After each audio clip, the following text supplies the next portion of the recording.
Welcome back to the Irresistible You podcast. This is the 10 pounds, 10 times series.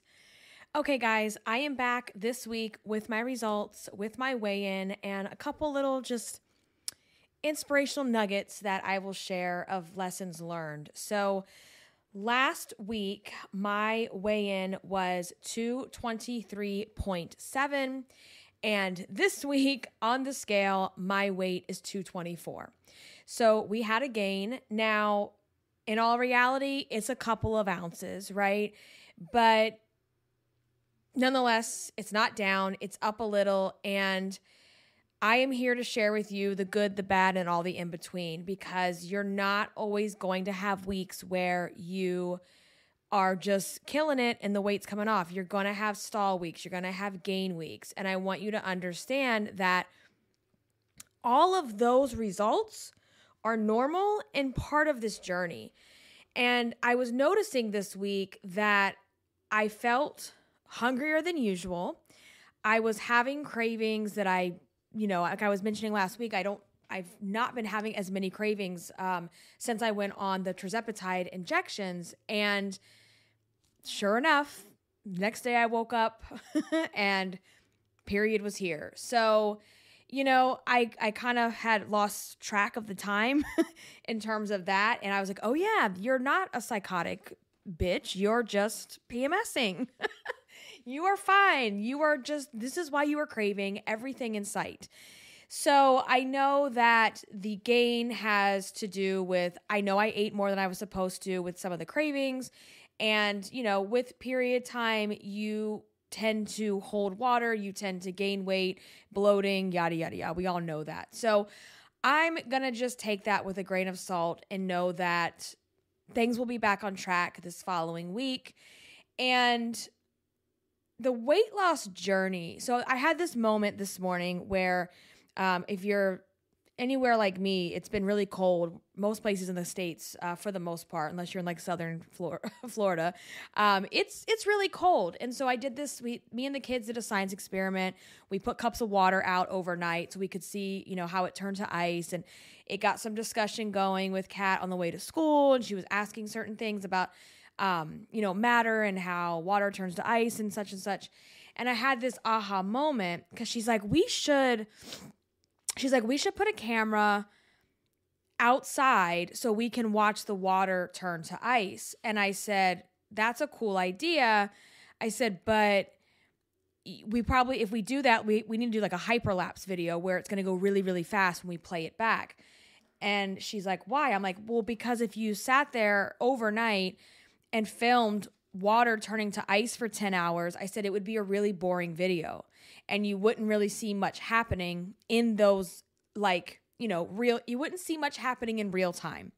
And I had this epiphany, this aha moment as it relates to weight loss, because I feel like it's the same way. In real time, weight loss can be very slow. It can be very boring. It can be very monotonous. It can feel like nothing is happening, right? It can feel like nothing is happening when you're doing it in real time, day to day, week to week. Just like if you were to film water turning into ice, it would be extremely boring to watch that process. But if you put it on like a super hyperlapse video and it's going really, really fast and you're like seeing the crystal, like the ice turning into crystals and the crystals getting hard and then this big piece of ice forming, that's really interesting. That's really like eye-catching. That's something that you really want to watch. And then you see, oh my gosh, look at these changes. It's the same thing with weight. If we were to hyperlapse January to December of our weight loss journey, it's going to be impressive. It's going to be like, wow, I did that. I lost the weight. The pounds were coming off. It was so easy. But if you're in real time going through it, that's not always the case, right? It is a very boring, monotonous process that can feel like you're not having momentum all the time. You don't always see the momentum until you reflect back on where you were. So that was just like a really like an aha moment that I had. And I wanted to share that with you to keep you going, to keep you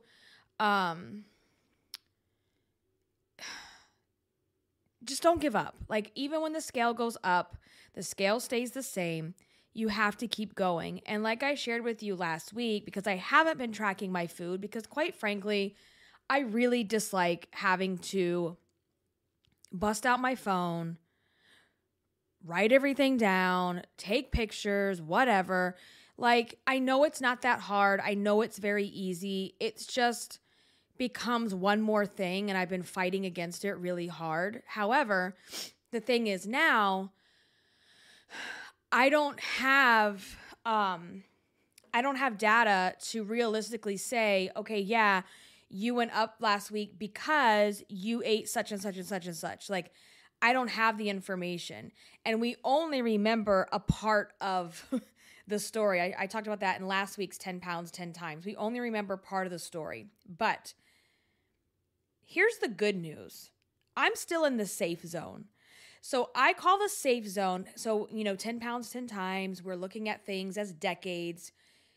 And when you first get into a new decade, let's say when I first get into the 220s and you're like 229, well, then your period comes and you're 230.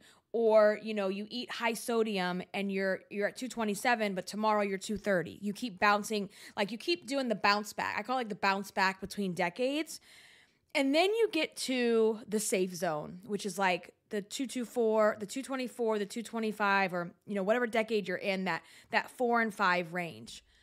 And when you're in that range, I call it the safe zone, because even if I go up 4 or 5 pounds, I'm still in the same decade.